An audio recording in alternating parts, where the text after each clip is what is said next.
In 2021, a solo hiker named Mia Donovan traveled to the famous Redwood Valley Trail, a forest known for its towering trees and deep silence. Mia loved hiking alone. It was her way of disconnecting from everything. But that day, the forest felt unusually still, too quiet, like something was waiting. About a mile into the trail, Mia suddenly stopped because behind her, she heard it. Crunch, crunch, the sound of footsteps stepping on dried leaves. She turned around. Nothing. The entire trail was empty. She brushed it off as an animal and kept walking. But the moment she moved, the footsteps moved too. Slow, careful, perfectly timed with her own. Maya felt her heartbeat getting faster. She wasn't easily scared, but this didn't feel normal. She stopped again. This time, she held her breath. The forest stood completely still. Not a bird, not a breeze. And then, a faint exhale, like someone breathing out, slowly, from behind one of the trees.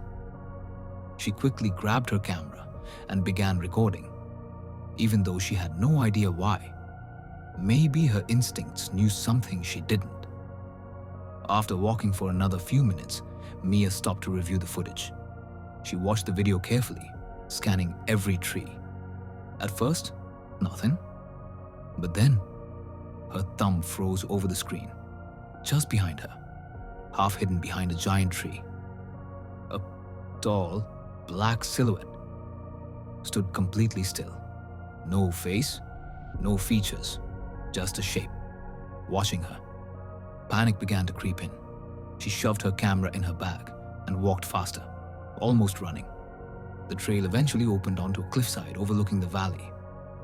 She bent forward, catching her breath, and that's when she heard it again. Breathing. Right behind her, slow, deep, impossible to ignore. The kind of breathing that didn't belong to another human. Mia didn't turn around. Something inside her screamed, "Don't look." Suddenly, something snapped, a twig breaking behind her. That was enough.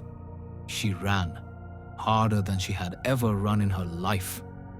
Branches scratched her arms, dirt kicked up beneath her shoes, but she didn't stop. The breathing grew louder, closer, like it was chasing her. When she finally reached the parking lot, her hands trembled as she unlocked her car. She threw herself inside, slammed the door, and looked up. At the tree line, the figure stood there, tall, motionless, almost blending with the darkness, watching her, never moving an inch. Mia never returned to Redwood Valley, and when she showed her footage to rangers, they didn't know what she captured.